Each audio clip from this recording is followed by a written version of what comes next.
আমার নাম অর্পিতা। বয়স ২১ বছর। দেখতে বেশ সুন্দর এবং বয়সের তুলনায় একটু পরিণত মনে হয়। আমার মুখের গঠন আকর্ষণীয়, গায়ের রং উজ্জ্বল এবং শরীরের গঠন স্লিম নয়, বরং মাঝারি। আমরা গ্রামে থাকি, তাই অন্যান্য গ্রামের মেয়েদের মতো আমিও সাধারণত সালোয়ার কামিজ পরি। আমি শুধু দ্বাদশ শ্রেণী পর্যন্ত পড়াশোনা করেছি এবং তারপরে বাড়িতেই থাকি। বাইরে থেকে আমাকে খুবই সাধারণ এবং সরল মনে হতো। ভিতর থেকেও আমি অতটা চালাক বা চতুর ছিলাম না। তবে সত্যি বলতে সেদিনগুলোতে আমি নিজের সীমা অতিক্রম করেছিলাম।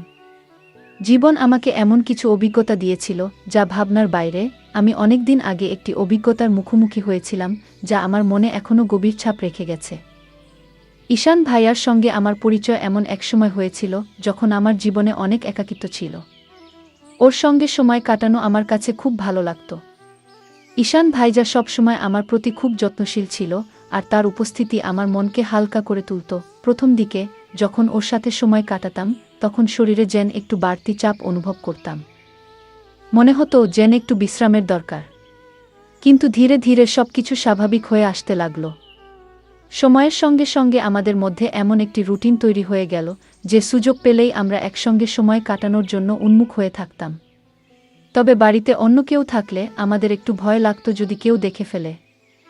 কিন্তু কেউ আমাদের সম্পর্কে কিছু সন্দেহ করত না, কারণ ঈশান ভাইজা সবসময় আমাকে দিদি বলে ডাকত।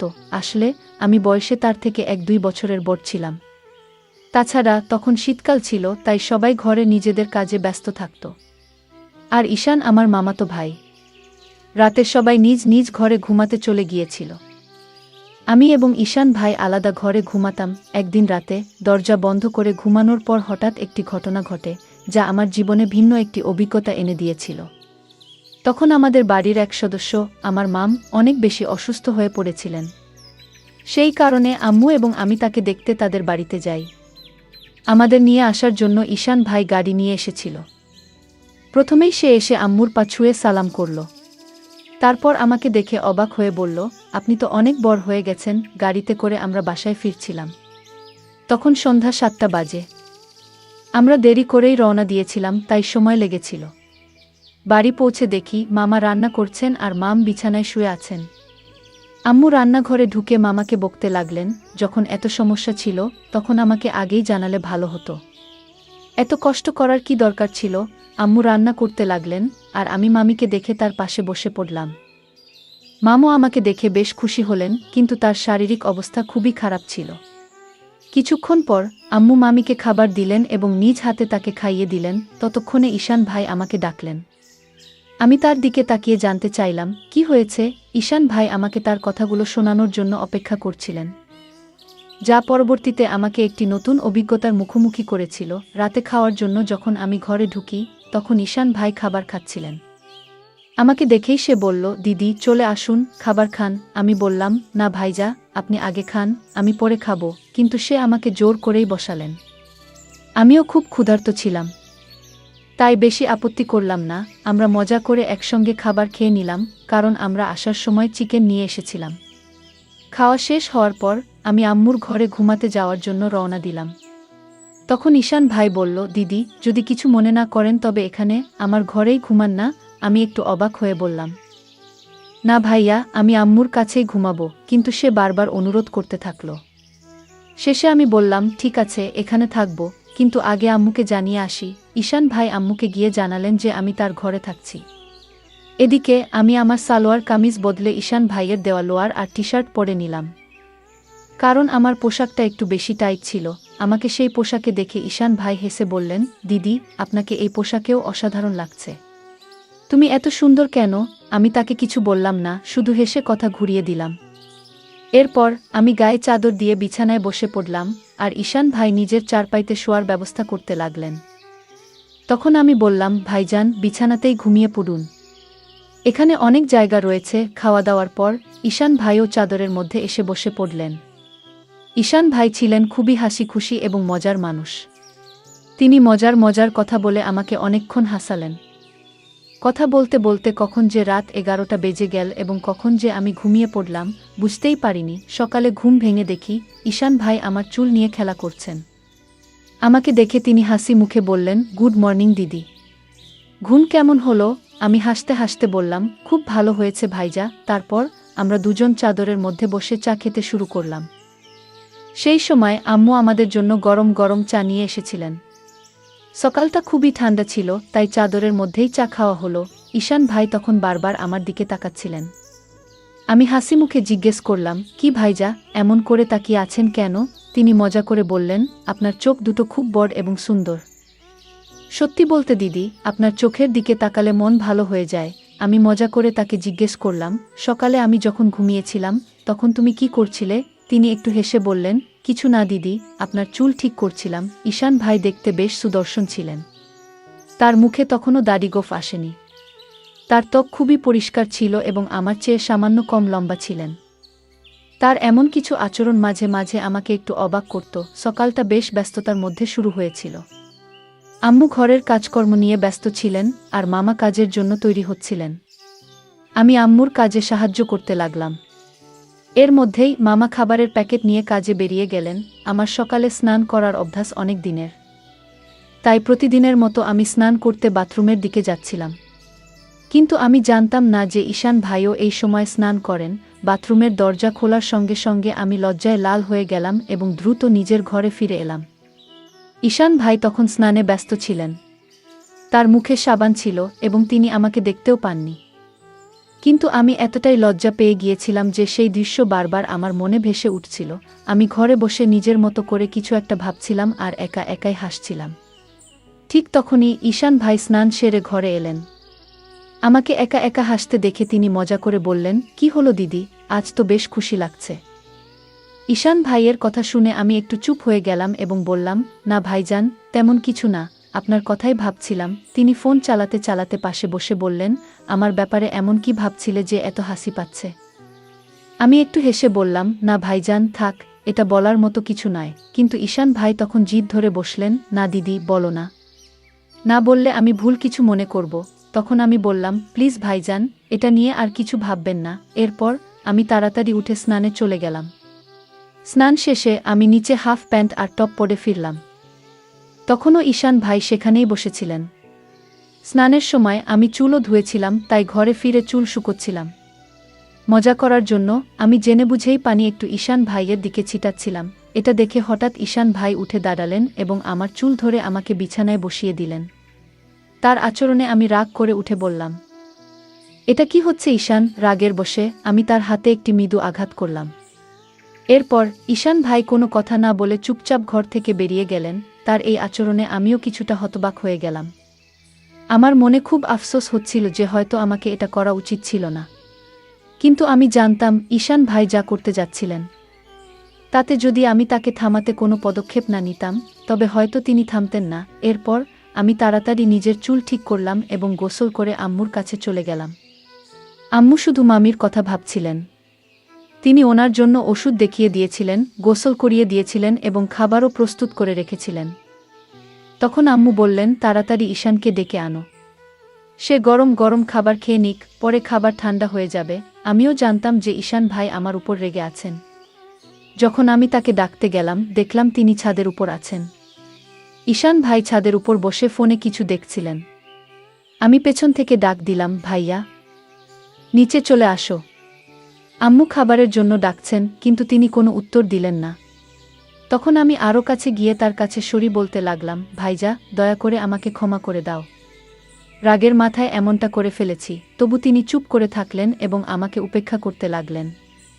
আমি আরও কাছে গিয়ে তার হাত ধরে বললাম, ভাইজা, ভুলটা শুধু আমার নয়, তোমারও। তুমি আমার চুল এত জোরে টেনে ধরেছিলে, তাই আমার রাগ উঠে গিয়েছিল। এতে এত রেগে থাকার কি হলো? প্লিজ রাগ ভেঙে ফেলো। এটা শুনে ঈশান ভাই রাগ করে তার হাত সরিয়ে উঠে দাঁড়ালেন। আমার চোখে পানি এসে গেল। আমি প্রায় কান্নার স্বরে বললাম, ভাইজা, প্লিজ এতটাও রাগ করো না। যদি সেই চড়ের কথাই হয় তাহলে একটা নয়, আমাকে দুটো চড় মেরে দাও। কিন্তু এমন চুপচাপ থেকো না। আমার চোখে পানি দেখে তিনি ধীরে ধীরে বললেন, আচ্ছা ঠিক আছে, কেঁদো না। তুমি কাঁদলে মোটেও ভালো লাগবে না।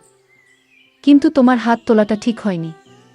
ঠিক আছে, এবার চলো খাবার খাই। আমি আবার বললাম, তুমি আগে বলো যে তুমি আমাকে মাফ করে দিয়েছ। ভাইজা হেসে বললেন, এই যে, এবার থামো। খুব বেশি মাফ চেয়ে ফেলেছ। এটা এত বড় ব্যাপারও নয়। চলো তাড়াতাড়ি নিচে যাই। আমরা দুজন নেমে আসার পর যখন আমরা নিচে গেলাম, আম্মু এবং মাম ইতিমধ্যেই খেয়ে নিয়েছেন। আম্মু তখন রান্নাঘরে কাজ গুছিয়ে নিচ্ছিলেন। আমি আর ঈশান ভাই একসঙ্গে বসে খাবার খেয়ে নিলাম। খাওয়ার পর আমি কিছুক্ষণ মামির পাশে বসে তার সাথে কথা বলতে শুরু করলাম এবং তার শরীরের খোঁজখবর নিতে লাগলাম। এরই মধ্যে আম্মু তার কাজ শেষ করে ফিরে এলেন। আম্মু এসে বললেন, আমি আর তোমার মাম পাশের বাড়ির আন্টির সাথে দেখা করে আসি, একটু হাঁটাহাঁটিও হবে, ততক্ষণ তুমি বাসায় থাকো। ঈশানকেও বলে দিয়েছি যেন কোথাও না যায়। আমরা অল্প সময়ে ফিরে আসব। এরপর আম্মু মামিকে নিয়ে বেরিয়ে গেলেন আর আমি মামার ঘর গুছাতে শুরু করলাম। তখন ঈশান ভাইও সেখানে এসে মজা করতে লাগলেন। আমি তাকে বললাম, ভাইজা প্লিজ একটা জিনিস এনে দাও। ঈশান ভাই বললেন, বলো দিদি, কি আনবো? তোমার কি ভালো লাগে? তখন আমি বললাম, আমার জন্য একটু চকলেট এনে দাও। চকলেট আমার খুব পছন্দ। ঈশান ভাই মুচকি হেসে বললেন, ঠিক আছে, তুমি ঘর পরিষ্কার করো, আমি চকলেট নিয়ে আসি। ঈশান ভাই চকলেট আনতে বেরিয়ে গেলেন আর আমি আবার ঘর পরিষ্কার করতে শুরু করলাম। ঘর গুছানোর সময় আমি যখন মামির আলমারি খুললাম, তখন দেখলাম সেখানে মামির মেকআপের অনেক জিনিস রাখা আছে। সাজগোজ করার প্রতি আমার ভীষণ আগ্রহ থাকায় সেগুলো দেখেই আমার মন নেচে উঠল। সময় কাটানোর জন্য আমি মামির সাজগোজের জিনিসপত্র নিয়ে তৈরি হতে শুরু করলাম। একটু একটু মেকআপ করলাম, তারপর মামির ঝুমকা আর গয়না পরে নিলাম। আলমারির উপর দিকে ঝুলিয়ে রাখা মামির শাড়িগুলোর মধ্যে একটি লাল শাড়ি বের করলাম এবং তা পরতে শুরু করলাম। যখন ঈশান ভাই চকলেট নিয়ে ফিরে এলেন, আমি তখন পুরোপুরি সেজেগুজে একেবারে নতুন বউয়ের মতো তৈরি। চুল খুলে নিয়েছি, লিপস্টিক লাগিয়েছি আর হাতে চুড়িও পরেছি। ঈশান ভাই যখন ঘরে ঢুকলেন, আমাকে এমন সাজে দেখে একদম হতভম্ব হয়ে গেলেন। তার মুখ থেকে শুধু বের হলো, দিদি তুমি তো অসাধারণ দেখাচ্ছ। আমি তার কাছ থেকে চকলেট নিয়ে বিছানায় বসে খেতে শুরু করলাম।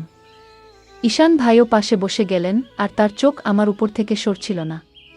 তখন আমি বললাম, ভাইজা এত তাকিয়ে থেকো না, এতে আমি অস্বস্তি বোধ করছি। ঈশান ভাই হেসে বললেন, কি করব দিদি, তোমার উপর থেকে চোখ সরানোর মনে হচ্ছে না। তুমি শাড়িতে এত সুন্দর দেখাচ্ছ যে মনে হচ্ছে যেন সত্যি কোনো পরী। এরপর মজা করে বললেন, মন চাইছে তোমাকে বউ বানিয়ে ফেলি। আমি বুঝতে পারছিলাম সে মুহূর্তে তার মনে কি চলছিল, কিন্তু আমি হালকা হাসি দিয়ে বিষয়টি অন্যদিকে ঘুরিয়ে দিলাম। আমি মজা করে ঈশান ভাইকে বললাম, তাহলে আর থেমে কেন? বলো, আমাকে স্ত্রী বানিয়ে কি করবে? ঈশান ভাই একটু হেসে বললেন, থাক দিদি, জানি তুমি ইচ্ছে করেই ভান করছো। আমি তখন বললাম, তুমি কি তাহলে তোমার দিদিরই সুযোগ নিতে চাও? জানো, যদি আম্মু জানেন বা মামা জানতে পারেন আমাদের কি অবস্থা হবে? ভাইয়া বললেন, দিদি এত ভাবনার কিছু নেই, আমরা তো ঘরেই আছি আর কেউ জানতে পারবে না। তুমি শুধু একটা বার হ্যাঁ বলো, আমি সব সামলে নেব। আমি মুচকি হেসে বললাম, তাহলে আগে বলো, তুমি কি আমার এই শাড়ি দেখে এত কথা বলছো, নাকি আগে থেকেই এমন ভাবনা ছিল? ঈশান ভাই হেসে বললেন, সত্যি বলতে তুমি যখন এসেছো তখন থেকেই মনে হচ্ছিল তুমি যদি একবার রাজি হও সব সহজ হয়ে যাবে। আমি মজা করে বললাম, ঠিক আছে, যখন তুমি চাও আমি তোমার কথা শুনি। তাহলে তোমার দায়িত্ব ভালো করে পালন করো। এই কথায় ভাইয়া খুব খুশি হয়ে বলল, ধন্যবাদ দিদি, জানতাম তুমি আমাকে না করবে না, তুমি সত্যিই সেরা। আমি বললাম, থামো তো, এত প্রশংসা করার দরকার নেই। আর সন্ধ্যায় আমার জন্য চকলেট আনতে ভুলবে না। ভাইজা বলল, ঠিক আছে দিদি, যা চাইবে সব আনবো, একটু অপেক্ষা করো। ঈশান ভাই বেরিয়ে যাওয়ার পর আমি একটু অস্বস্তি অনুভব করলাম। যখন তিনি ফিরে এলেন, আমি বললাম, ভাইজা এই মুহূর্তে আমার একটু অসুবিধা হচ্ছে, সন্ধ্যায় এ বিষয়ে কথা বলবো, আর এখন আমাকে সময় দাও, ঠিক আছে? কিন্তু ঈশান ভাই আমার কথায় থামল না। সে শান্ত গলায় বলল, দিদি এত ভাবছ কেন? ভয় পাওয়ার কিছু নেই, সব ঠিক থাকবে। তবে যদি তোমার অস্বস্তি হয়। আমি মুচকি হেসে বললাম, অস্বস্তি হলে তুমি চোখ বন্ধ করে নিতে পারো, তাই না? আমিও চোখ বন্ধ করলাম। সেই মুহূর্তে ঈশান ভাই কিছু বলতে যাচ্ছিল, কিন্তু ঠিক তখনই দরজায় হঠাৎ করাঘাতের শব্দ হলো। আমরা দুজনেই থমকে গেলাম। কিছুক্ষণ পর বাইরে থেকে আম্মুর গলা শোনা গেল, কেউ কি ঘরে আছো? দরজা খুলবে না? আমি সঙ্গে সঙ্গে বিছানা থেকে উঠে দাঁড়ালাম, কারণ আমি শাড়ি পরে পুরো সাজগোজ করেছিলাম আর উপরে ছিলাম মামির ঘরে। ঈশান ভাইয়েরও মেজাজ পুরো নষ্ট হয়ে গেল, কিন্তু ভাইয়ার মুখ দেখে আমার ভেতরে ভেতরে হাসি পেয়ে যাচ্ছিল। তৎক্ষণাৎ আমি ঈশান ভাইকে ঘর থেকে বের করে দিলাম, নিজেও শাড়ি খুলে নরমাল কাপড় পরে নিলাম, তারপর আবার ঘর গুছানো শুরু করলাম। এদিকে আম্মু জানালেন, মামিকে বারান্দায় বসিয়ে রেখে সোজা রান্নাঘরে গিয়ে চা বানাতে ব্যস্ত হয়ে গেলেন।